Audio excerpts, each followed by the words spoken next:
Please help me to reach 1,000 subscribers. I remember the exact moment it hit me, the slow, creeping kind of realization that punches the gut without warning. It was a quiet Thursday morning, and I was scrolling through my phone when a text from her, Sarah, lit up the screen. Can't wait to see you tonight for our rehearsal dinner. Everything's perfect, love. My stomach dropped. Rehearsal dinner? Tonight? I had canceled it weeks ago. I had quietly called every vendor, every hall, the florist, even the caterer, doing it all alone. She had no idea the wedding wasn't happening. At first I questioned myself. Had I overreacted? Was I imagining things? But as the morning went on, unease burrowed deeper. Her calls, once frequent, were short and infrequent. Sometimes she let them go to voicemail. When she answered, it was always a breathless, "Hey, just busy." Busy. Busy. Busy with what? And somehow she never mentioned the wedding at all. Then the little signs began surfacing, subtle but undeniable. Her phone buzzed constantly at odd hours, which she said were work emails. I noticed glimpses of smiles she quickly hid. Her lips twitching at messages she didn't want me to see. I tried to dismiss it, tell myself I was paranoid, but the feeling wouldn't leave. One evening, I sat on the edge of our bed, staring at the ceiling, replaying months of memories. Every laugh, every whispered "I love you" suddenly felt fragile, possibly false. My chest ached with confusion and self-doubt. Had I misread everything?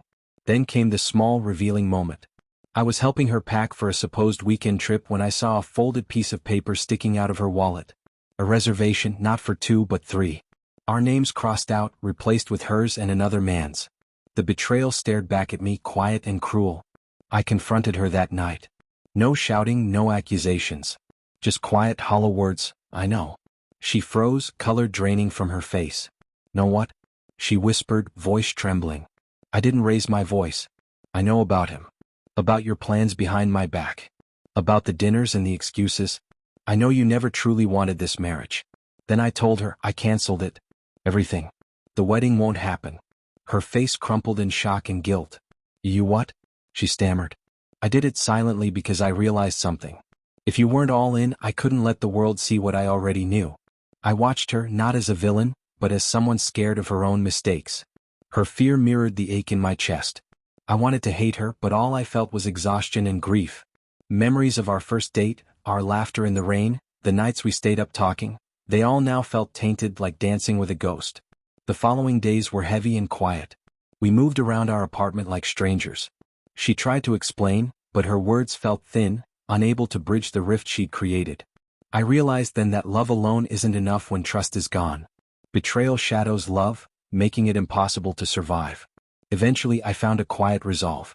I didn't need a dramatic confrontation or to humiliate her. I needed to protect myself, my dignity, and the life I still wanted. I let her see only a calm distance, a quiet acceptance that love alone couldn't endure deceit. On the day the wedding would have been, I walked alone through the city. The winter air bit at my cheeks, carrying both the sting of loss and a strange sense of liberation. One love had failed, but the world hadn't ended. I had survived the heartbreak, emerged stronger and wiser, ready to face a life where truth couldn't be compromised. Sometimes I think of her, her smile, her laughter, but I don't dwell. I carry the hardest lesson quietly. Some love isn't meant to last, and the strength to walk away silently is its own kind of power. In that quiet I finally felt peace,